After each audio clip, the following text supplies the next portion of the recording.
یک سوال دارم. دست زن حلالی خود را در کوچه داشته راه گردی گناه است؟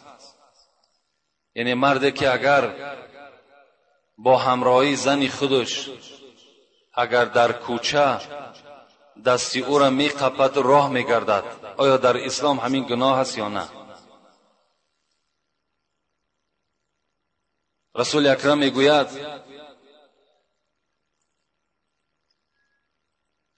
الحیاء کله خیر. داشتن زن، دست زن داشتن شوهرش گناه نیست، لیکن نه در کوچه. در کوچه داشتن دست زن یا از میان او داشتن یا از گردن او داشتن، این عادت مردم مسلمان نیست. ما البته تشبیه با آن مردم کافر و مجوسی و یهودی که امروز این عادت دارند باید تشبیه با آنها نکنیم. السلام علیکم دوستان عزیز. آیا شما برای گذشتن از سرحد دشواری میکشید؟ مهلت حجت‌هایتان به آخر رسیده است. پس من برای شما خدمت رسانه شرکت نور محمد را پیشنهاد میکنم. با ماشین‌های نو و زمانوی، با باوری و اعتماد کامل، توسط رانندگان مرد و زن شما را از منزل استقامتیتان تا خط سرحد برده برای عبور مرز مساعدت می نمایند. یادآور می شویم که اگر شما از نام شبکه حاجی میرزا مراجعت نمایید، برایتان تخفیف ارائه کرده می شود. رقم ها برای تماس: جمع 7 926 319 59 61. داروخانه شفا فرما داروهای طبیعی را به شما پیشنهاد میکند. سامیون وان برای شخصانی که خراب هستند و میخواهند وزن گیرند. ام پلوس اپیمدیوم برای با قوت شدن، خوب کردن گردش خون، برای طولانی کردن همخوابگی. ماس پیگمنتو برای کسلی های پسریاز و سفید شوی پوست. بین داکس برای ریزانیدن کرم های معده و روده. مینوکسیدیل برای برآوردن ریش و موی سر. کرم فرانک برای دراز نمودن مهلت همخوابگی. ماسلا خیلب برای ریزانیدن سنگ های گرده و تبابت آن. فات زورب برای کم کردن وزن زیادتی. رسول اکرم میگوید، ابو سعید خدری میگوید حیای پیغمبر تا چه اندازه بود؟ تا اندازه بود که یک عروسی که در زیر چادر است چقدر حیا دارد. روز اولی که عروس به خانه شوهر می آید، به نهایت یک حیای کلان او را احاطه کردگی است. ابو سعید خدری میگوید رسول اکرم حیاش از اون زن دیده زیادتر بود. ما و شما البته پیشوای داریم، باید حیا را البته چکار کنیم؟ پیشه خود و شعار خود بسازیم. اگر چی زنی ما و شما است، در پهلوی ما و شما رفتن در یگان گناه نیست، شر نیست دست در گردن او، دست در دست او حواله کنیم و شما. خدا رحمت مغفرت کند.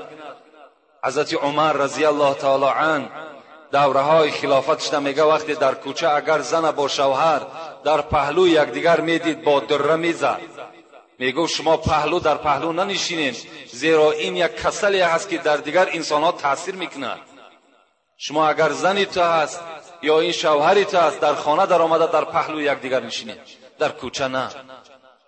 امروز نشستن زن با مرد در کوچه ها چی یک تأثیری بدی رسانید که امروز نه اینکه یک دست در دستی او، بلکه امروز جوانهایی که در نکاح حلال خود اون زنها نیست، یکدیگر را آغوش میکنند، یکدیگر را مثال گردن او را در پیش بر خود میگذارد که در کوچه ها ما و شما آشکارا میبینیم. وای بر حال اونها. چی میشود؟ در نزد خدا چی جواب میگفته باشند؟ قسم به خدا اگر در همون زمان جان او را خدا بگیرد، ایمان در وجود او نیست. از این مسئله البته ما و شما دور باشیم. السلام علیکم داملای محترم. من یک خواهر مسلمان شما هستم. یک سوال دارم. من سطر میکنم، میگویند که تو به زندگیت منت را بسته ای. این چی میشود؟ یعنی امروز الحمدلله که خواهر و اپا و مادرای ما و شما رویمالها را طبق آیت کریمه میبندند. هزارها بار شکر.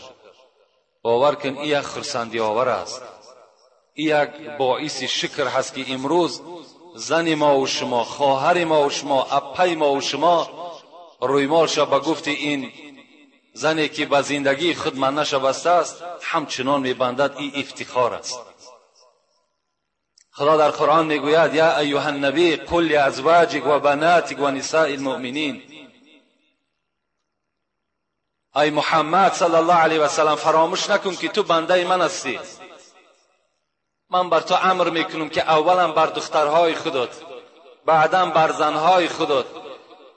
وقتی که دخترها و زنهای خودت که رعایه کردن، بعدا بر زنهای امتت خبر بده. چی خبر بده؟ یدنین علیهن من جلبیبهن ذلک ادنی یعرفن فلا یؤذین و کان الله غفورا رحیما. بر زنهای امتت خبر بده که بالای سرشان رویمال پرتایند و رویمال ها را چنان بندند که پیشهای بر و پسهای گردن اونها نتابد، بندهای دست اونها، بندهای پای اونها نتابد، تا که اونها در نزد من نجات میابند، تا که اونها شناخته شوند که اینها زنهای مسلمان هستند، تا که به اینها مردهای بی توفیق سخن بیهوده گفته نتانند. امروز بین این معجزه خداوندی است که وقتی زنی که ستر داشته باشد هیچ مرد فاسق به جانب او گپ پرتافته نمیتواند. لیکن هر چی که می شود از همون زنهایی که سر لوچند، گردن لوچ هستند، پای لوچ هستند، همه بی تمیزی از جانب اونها هست. از این خاطر در این سخنها باید این خواهر ما و شما ملامت نشوند. اولین زنی که در اسلام قتل شد از پشت اسلام این مادر عماره بود، زن یاسیر. این مادر ما و شما امیه بود. برای اسلام ابو جهل به قتل رسانی داشت. وقتی گفتش از اسلام بگرد، از اسلام نگشت. چیکار کرد؟ رسول اکرم به پیشش میگذشت، قوتی نداشت. میگفت مادر میگفت صبر کن، ان الله مع الصابرین، خدا همراه صابران است. صبر کن، خدا تو را مکافات جزیل میدهد. این مادر صبر کرد. روز میگد ابو جهل آمد نزدش، آمد و گفتش، سمیه گفت از ایمان محمدی بر بگرد. سمیه باشد نه، گفت من بر نمیگردم. من اون خدایی را که بر او عاشق شدم و این پیغمبری که بر او عاشق شدم، این عاشقی را تا جنت میبرم، من در دنیا ترک نمیکنم. ابو جهل میگه چند دشنامهای قبیح هم داد و نیزه را برداشت و در شرمگاه همین سمیه زد و سمیه از دنیا گذشت. اولین شهیدی که در اسلام شده است آن زن شدگی هست.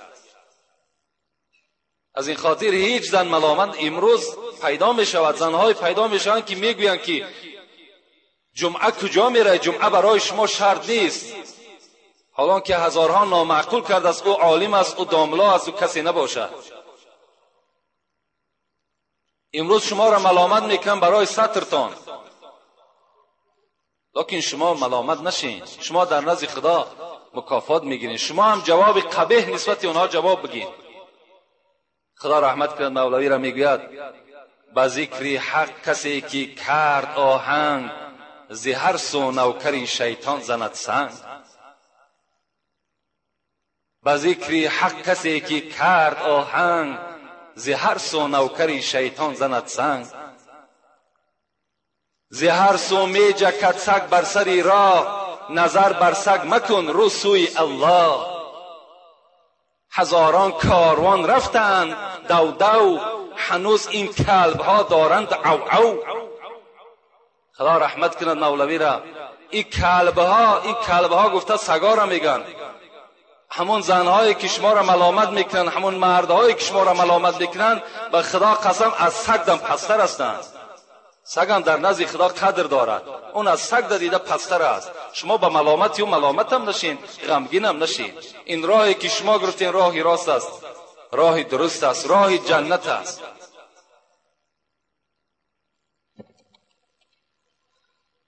السلام علیکم حاجی داملا. خداوند به شما و اولاد شما بی‌دردی را نصیب کند. من یک مخلص شمایم. باور کنید حتی در نماز شب در حق شما دعا میکنم. سوال من این است، تلویزیون نگاه کردن یا تلویزیون گفته ایستاده است ما نماز میخونیم، این چی میشود؟ یعنی در حالت تلویزیون تماشا کردن آیا جایز است؟ یا در حالت تلویزیون میگوید ما و شما نماز خونده ایستاده ایم، نماز ما چی میشود؟ این السمع والبصر والفؤاد كل اولئک کان عنه مسئول. صدق الله العظیم. خدا به شما میگوید به درستی این که گوشهای شما، چشمهای شما، دلهای شما، اینها نعمتی هستند که ایرا نه یگان پادشاهی بر شما داده است.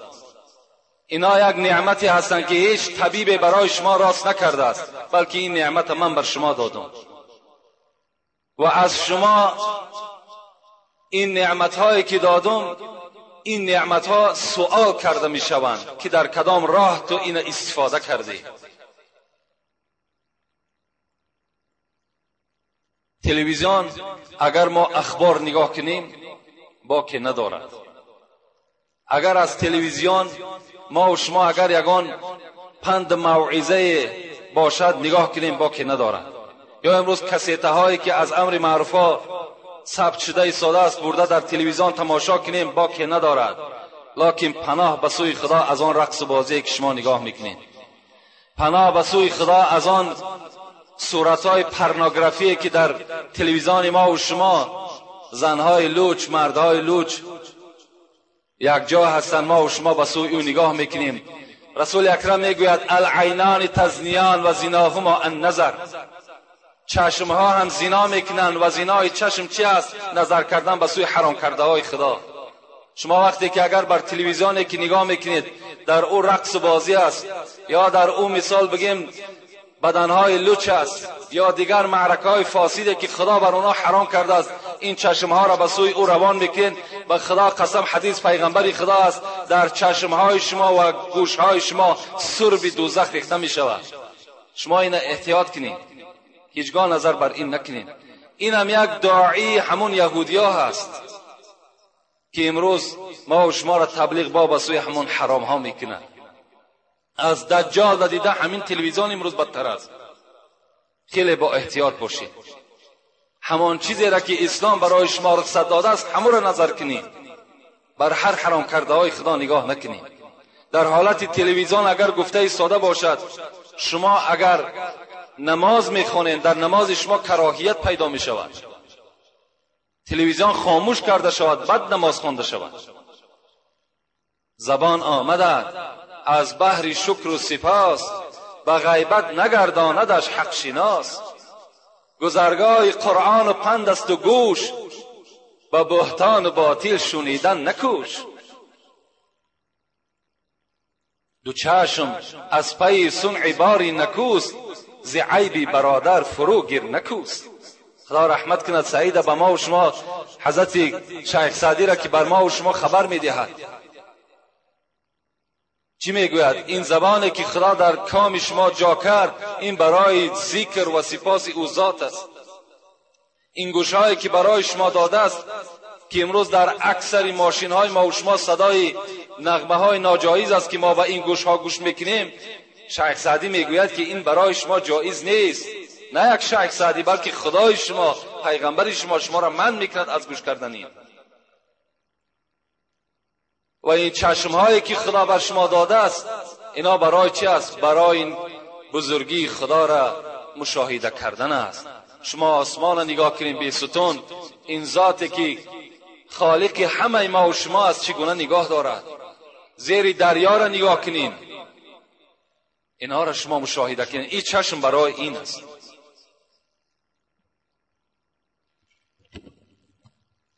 السلام علیکم داملای شیرین سخن. ما یک گروه مخلصان اشدی شما، ما از درگاه خدا سلامتی شما را میخواهیم و اگر حاجت باشد برای زنکان یگان جا برای نماز خواندن مهیا کنید که هر روز برای همین سوال به ما میگویند که به داملا رسانید. الحمدلله امروز در همین پهلوی ما و شما اگر شرایط نیست، ما شرایط برای مردها نداریم، لیکن هزارها رحمت به این برادر وکیل و حاجیایی که در اطراف او هستند امروز یک جایی را همون پهلوی ما شدن مهیا کردند که یک چند نفری الحال نماز خوانده ایستادند.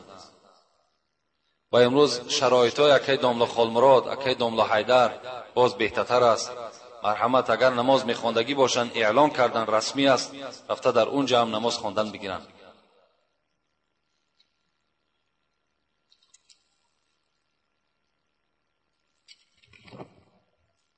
السلام علیکم داملای عزیز. اولا خواهش دارم که خداوند توانا زبان شما را باز هم از این زیادتر با راه بگرداند و چی مراد و مقصودی که داشته باشین خداوند حاصل بگرداند. یک سوالی دارم. در مسجد ما یک نماز ملایمان نبود، مرا مجبور کردن که تو نمازت را خوانده دی. من نمازش را خواندم و قوم به عذر خندیدند. آیا گناههای همونها در گردن من هستند یا نه؟ در آخر داملای عزیز خواهش دارم که دعا کنید که من خداوند گناه مرا ببخشد. یعنی اگر وقت کدامی از شما امام میشوین قوم میخندد نمیخندد، این بر ضرر امام نیست. قوم اگر چی نغمه‌ای که از پس امام کردن میگیرد، در نزد خداوند جوابگر قوم است نه امام است. پیغمبر خدا بر شما میگوید اعبد الله کأنک تراه فإن لم تکن تراه فإنه یراک. خدا را چنان عبادت کن که همچنان که خدا در پیش تو است. فإن لم تکن تراه فإنه یراک. رسول اکرم گفت اگر چند خدا را تو نمیبینی لکن خدا تو را میبیند. و آن خنده و آن نغمه هایی که از پس امام کدام قومی که میکند او را البته خدا نظارت کردیسته و در نزد خداوند البته گناهکار میشود. این با ملا امام هیچ تأثیری ندارد.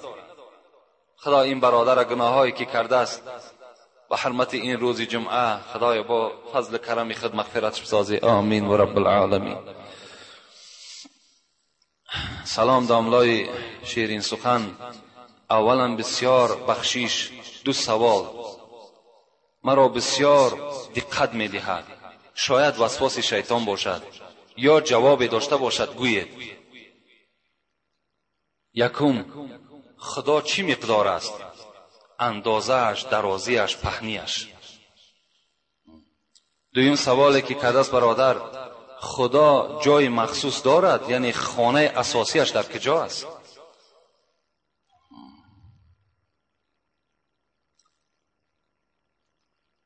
یعنی برادر سوال کردن که همین اندازه خدا چند قدر است؟ خدا چی مقدار است؟ پهنیش، درازیش، کلانیش.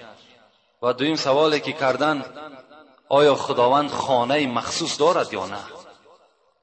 یعنی این دو سوال میگد مرا خیلی دقت میداد و حتی شاید که وسواس.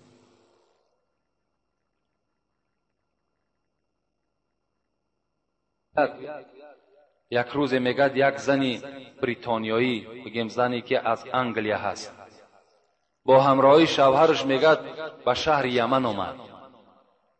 به شهر یمن آمد.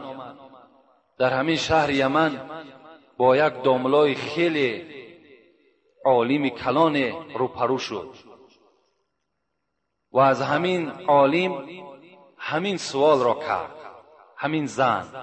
همین زنی که همراه شوهر خود آمد همین سوال را کرد که ای عالم، ای دانشمند، من از تو یک سوال میکنم.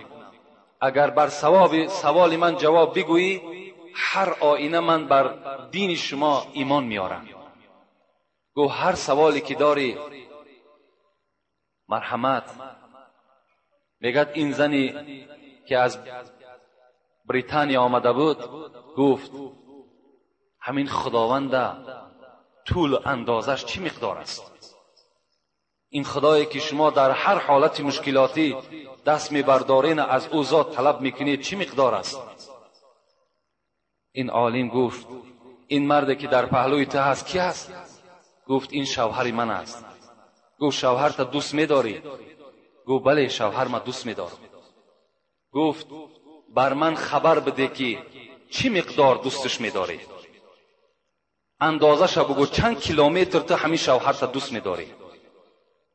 کیلومترش بر من معین کن، چند سانتی متر چند کیلومتر همین شوهرت دوست می‌داری. این زن میگه در حیرت ماند، گفت این از قیاس بیرون است، گفت از عقل بیرون است. محبت بر محبت شوهر ما چین کرده نمی‌شود. میگن این عالم گفت مادامی که محبت مخلوق خدا هست خودش، وقتی محبت تو گفت با عقل خود چین کرده نمیتانی، این ذاتی که خود میگوید لیس کمثله شیء و هو السمیع البصیر، اون ذات خودش میگه که مثل من نیست، مثل من نه در زمین نه در آسمان نیست. اونو چگونه من برای تو معین کنم که چه اندازه دارد؟ تو وقتی یک محبت شوهرت بر من چین کرده گفته نمیتانی.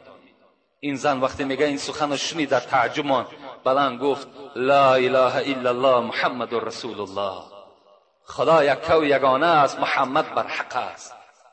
در اصل یعنی یک مثال آوردن که همون زن یک تکان داد و آن زن چکار کرد؟ عقل او را بیدار کرد که آخه این خدای هست که این حد ندارد، اندازه ندارد. بلکه چی؟ این دویم سوالی که این برادر کرده است، خدا را مکانش در کجا است؟ عقیده اهل سنت این است که خدا مکان ندارد. بلکه این من بر 4 مثال شعری بر تو میگم که بابا افضل کاشانی میگوید ای صاحب این مسئله راهنما، ای صاحب این مسئله راهنما،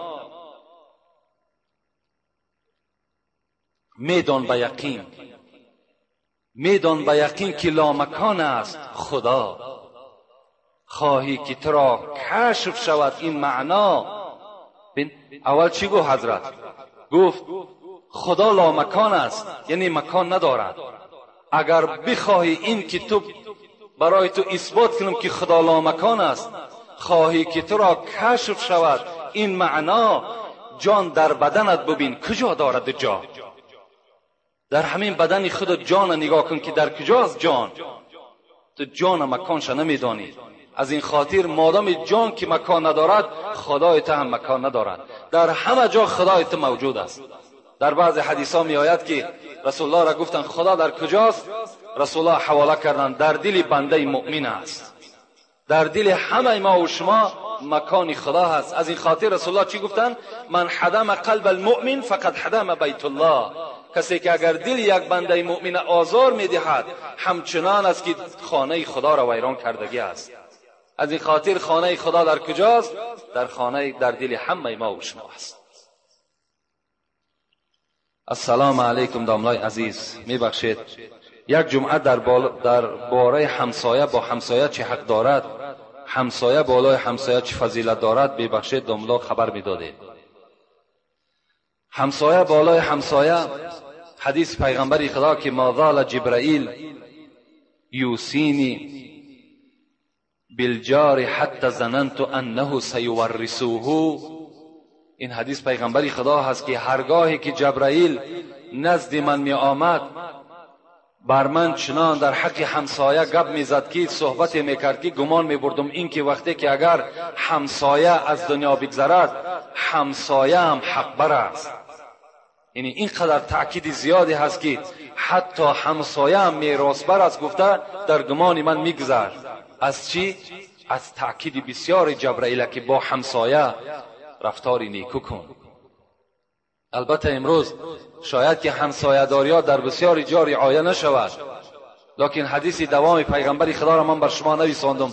چی میگوید؟ میگوید حضرت ابو هریره گفته است رسول اکرم میگوید لا یؤمنو. پیغمبر میگه 3 بار گفتن ایمان ندارد، ایمان ندارد، ایمان ندارد. ابو هریره میگه گفتم رسول اکرم کی هست که ایمان ندارد؟ رسول الله چی گفتن؟ الذی لا یأمن جاره بوائقه. کسی که اگر همسایه او از او ایمن نباشد، ایمان ندارد او کس. یعنی اگر همسایه‌ای که در پهلوی ما زندگی میکند، ما اگر با راحت نباشیم، یعنی دائم در تشویش باشیم، دائم در غم باشیم، بیرون از خاندان شویم، در خطر باشیم که شاید در خانه من یگان زیان یا ضرری میارد، اگر همچنان همسایه داشته باشیم، همون همسایه ایمانی بر خدا ندارد. همسایه باید در نبودن همسایه مثل خانه‌دار چکار کند؟ خانه همسایه را پاسبانی کند. در حق همسایه هر جایی که نشست سخن نیک بگوید. امروز از همسایه داری ما و شما باور کن شرم انسان می آید. وقتی می آید یک کس خبر می دهد که برای دختری من افسقال آمد لکن همسایه از راه گرداندش. گفتش کجا می رای؟ از دختری او را گرفتند، دختری مرا بگیر. بین آیا همین همسایه داری هست؟ برای یک پارچه زمین با یک دیگر سالها قهری میستیم. همه این در نتیجه چی هست؟ در نتیجه همسایه داری هایی که ما و شما از خدا و از قرآن و از حدیث که دور هستیم، از این خاطر نمیدانیم حق همسایه چگونه است. ابوذر میگوید رسول اکرم چی گفتند؟ اذا طبخت مرقه فاکثر ماءها و تعاهد جیرانک. میگه ابوذر به سوی من میگه پیغمبر گفت ای ابوذر، وقتی که در خاندان در دیگ شوربا را پرتافتی فراموش نکن آبش را زیاد کن و از حال همسایه هم با خبر باش. آب شوربا را زیادتر کن تا که از همان شوربایی که خود استفاده میکنی همسایه را هم فراموش نکن. این نصیحت پیغمبر ما و شما هست.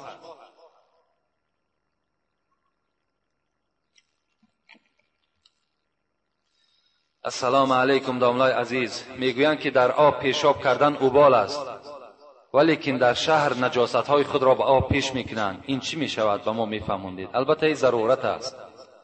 امروز این سکسی هایی که مردم ما و شما زندگی میکند، البته این از سبب بی‌شرایطی هست، و الا تمام همون مردمی که در همون سکسی ها زندگی میکنن هیچ کدام همون باور که زندگی داخل همون را اختیار کردگی نیستند. اونها را میخواهند که در همین زمین جای داشته باشند، زندگی کنند، لکن دستی نارسا، شرایطی ناخوب اونها را مجبور کرده است که در همون خانه ها زندگی کنند. از این خاطر اون پیشاب است چیزی نباشد. وقتی که در آبم که می رود امروز ضرورت ایره البته جایز گرداندگی هست، یعنی باکی ندارد.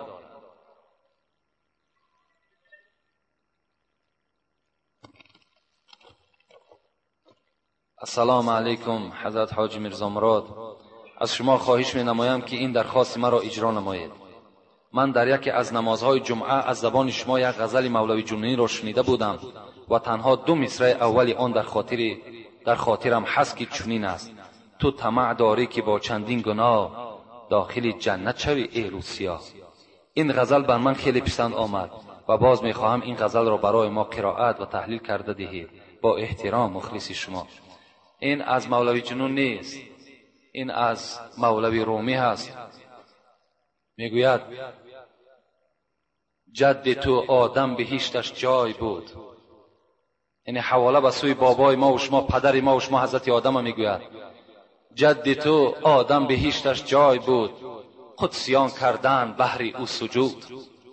وقتی که بابای ترا میگد مولوی رومی داخل جنت کردن، تمام فرشته ها چیکار کردن؟ تا تمام فرشته ها سجده این حضرت آدم میکردن، در پیش پای این سجده میکردن. یک گناه ناکرده گفتندش تمام، مذنبی مذنب برو بیرون خرام. وقتی این بابای ما و شما، این پدر ما و شما حضرت آدم، وقتی که یک گندمی را که خدا گفت بر اون نزدیک نشو و نزدیک شد استفاده کرد، یعنی یک گندم وقتی که خورد، فرشته ها چی گفتند؟ گفتند ای آدم، گفتند ای فرزند آدم، جنت جای خطاکار نیست، جنت جای گناهگار نیست، مذنبی مذنب برو بیرون خرام. تو مادامی که گناهگار شدی این داخل جای ثوابکارها هست، بیرون شو از جنت. و خدا او را به سبب این یک گناه چیکار کرد؟ از جنت بیرونش کرد. در آخر حضرت مولوی رومی بر همون انسانهایی که گناهگار هستند، یک عمر بی نماز و بی توفیق هستند، لکن چی میگن؟ میگن همین دل انسان مسلمان باشد، ما را دلمان تازه است. برای همین دل تازه ها چی میگن؟ تو طمع داری که با چندین گناه داخل جنت شوی ای روسیا. تو هزارها گناه میکنی امروز، هزارها غلط میکنی، هزارها خطا را البته تو صادر میکنی، باز بزم این میخواهی که جای آدمایی که ثوابکار هستند، جای آدمایی که در دنیا زحمت کشیدن، مهنت کردن، جای اونها را تو صاحب شوی؟ نه، صاحب نمیشه. جنت جای خطاکار نیست. برای جنت داخل شدن مهنت دنیایی لازم است. الدنیا مزرع الاخره، پیغمبر گفت این دنیایی که شما زندگی دارین این به منزله زمینی هست که در اینجا تخم پرتایین، تخم نیکی پرتایین تا که حاصل شد در جنت بردارین. کاری ثواب ماندگی باز امروز خواهر اپای ما و شما را بین ملامت میکنن که تو سطر داری یا تو نماز جمعه میرای. یک زن 50 ساله به توفیق دیگر از زمین دهم کریان است، میگوید وقتی زن اگر نماز یا مسجد کی رفت دنیا ویران میشود. اون نمیداند که خود ویران است، نمیداند که خود بیچاره دوزخی هست. از آمدن زن بر مسجد چی میشود؟ نورانی میشود، آباد میشود. صدها سال شد این زنهای ما و شما بیچاره نشنیدن، سخن خدا را نشنیدن. از این خاطر مردها امروز هیچ قدری ندارند. مادرای ما و شما آمده نشینند صحبتها را گوش کنند. شوهر چی قدر دارد، خسر چی قدر دارد، خوشدامن چی قدر دارد، زندگی باید چگونه باشد، عائله داری چگونه باشد، تربیه فرزند چگونه باشد. اینا را می آموزند. آیا همین غلط است؟ آیا از حساب آمدن زن چی جای جنایت است؟ هزارها نامعقول کرده از همون عالم شم، همون عالمی که اگر همون عباره مختصر میگد میلش، لکن امروز جمعیت نظر کن، امروز شرایط نظر کنید. خواهر ما و شما همه جا می رود، مادر ما و شما همه جا می رود. تمام جایی که ناجایز است می رود. مسجد چی جای ناجایزی دارد؟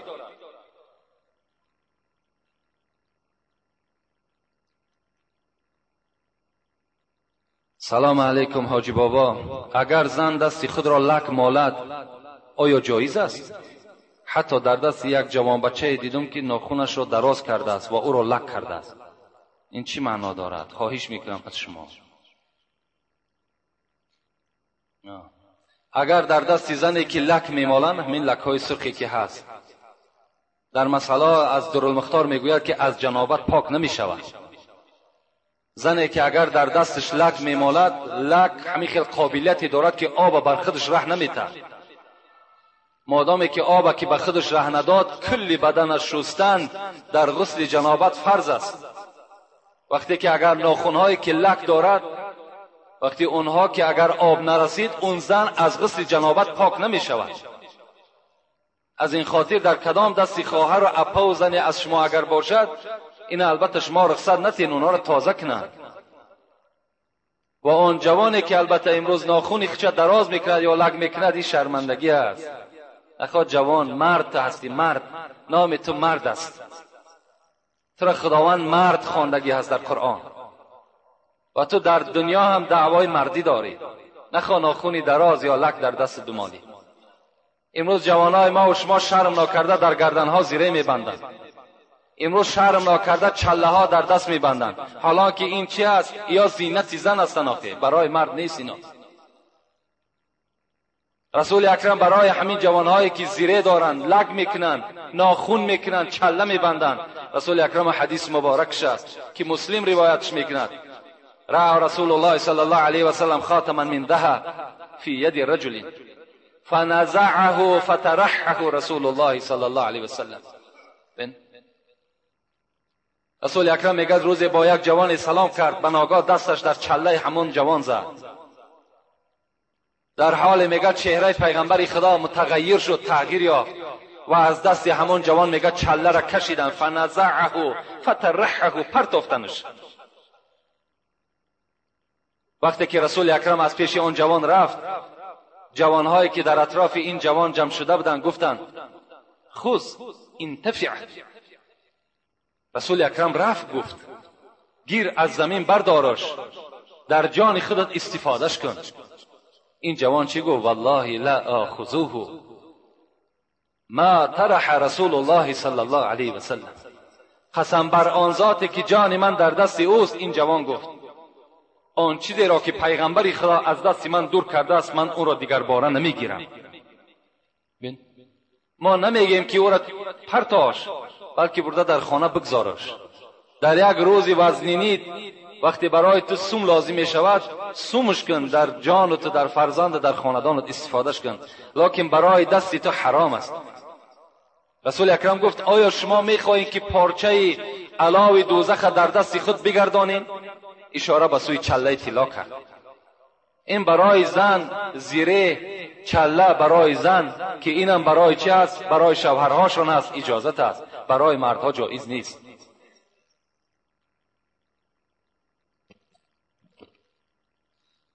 السلام علیکم حاجی الله میرزا، رحمت و درود خداوند در حق شما که ما بسیار مسئله آگاه میشویم. سوال من این است، در اصول دین میخوانم که تولا و تبرع چی معنا دارند؟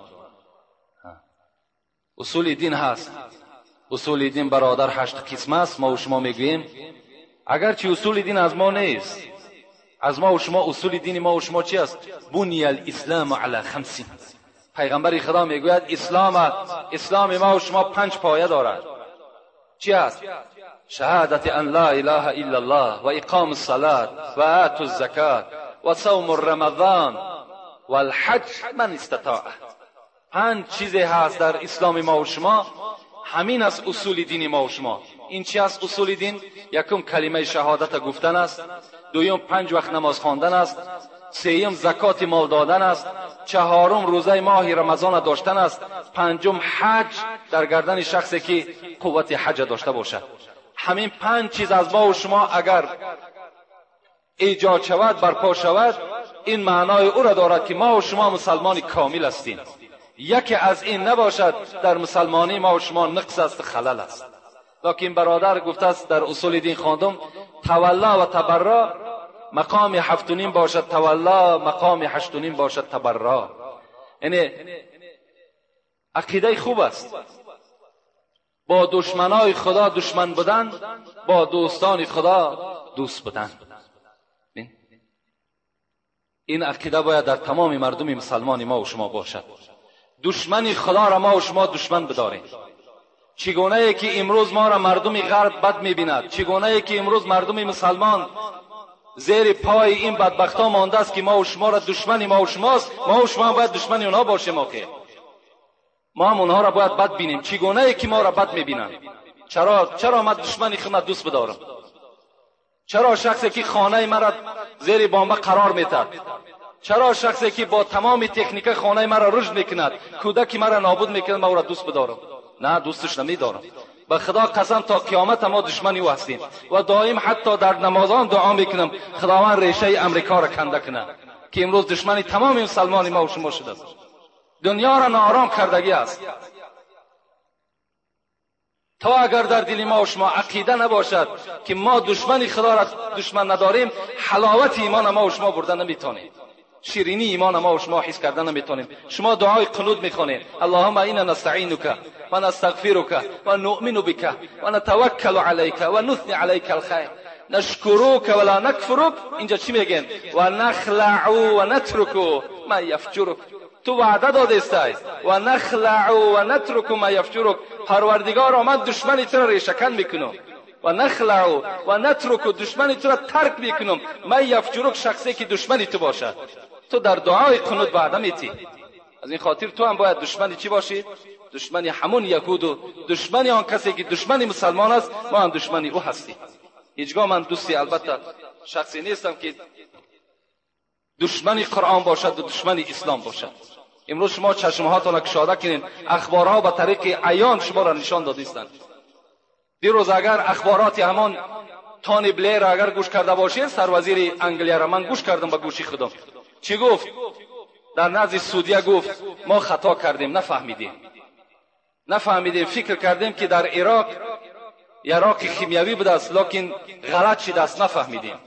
تو نفهمیدی اینقدر مرد مسلمانی که در اونجا به هلاکت رسید، اینقدر خانه هایی که نابود شد، اینا چی می شوند؟ به نام خدای بخشنده مهربان و حبیب او محمد مصطفی صلی الله علیه و سلم، درود و به پایان بر شما ای واعظ راه اسلام و حاجی محترم. ما یک گروه جوانان به شما خواهش می نمایم که به این سوال ما روشنی اندازید. در ما عادت شده است که بعد از مرگ شخص 740 را می دهند. این خیلی خراجات بسیار ممکن است یا نه؟ ما قوم را می دانیم که از برای پنجشنبگی شیده نماز جماعی خفتن و پیشین را ترک می کنند و مسجد به ملا می ماند. التماس، یعنی معرکه هایی که هفته داریم، 40 داریم، سر سال داریم، اینا در اسلام همچنان نام گذاشتگی نیست. در اسلام ما و شما من یک فتوای دارم به نام خلاصه که به نهایت فتوای با قوتی هست، فتوای مذهبی هست. باز همین فتوا در حواشیش مجموعه الفتوا گفتگی باز فتوای دارد. همون حضرت میگوید اگر کدام صدقه را که شما نام گذاشتین، مثل هفتش گفتین، سه بیگش گفتین، 40ش گفتین یا سالش گفتین، از ثوابش محروم میشین. شما نام نگذارید، بلکه اگر دستی شما میرسد خیر احسان هیچ کس راهش بستگی نیست. دستت میرسد مرحمت، لکن دستت نمیرسد. رسول اکرم گفت است لا اشتری شیئا لیس عندي ثمنه، نمیخرم چیزی مادامی که در جیب من پول نباشه. مقصد که من پول ندارم، قرض کرده خیر احسان نمیکنم، پنجشنبگی نمیکنم، سر سال نمیکنم، مادامی که قوت من نرسد. قوت شما نمیرسد خیر احسان کنین، در نزد خدا شما ثواب نمیگیرین، بلکه شما گناهکار میشین، زیرا حق فرزندای خودتان را چیکار کردین؟ پایمال کردین. از این خاطر اسلام ما و شما بدنام نکنین. اسلام ما و شما را مجبور نمیکند. همان خدایی که خالق همه شماست و شما میگوید لا یکلف الله نفسا الا وسعها، هیچ بنده ما از قوتش زیاد تکلیف نمیتون، قدر قوتش. خدا حال همه ما و شما را میداند. از این خاطر از حالمان، از همان کرپایی که داریم، از او زیادتر پامان دراز نکنیم.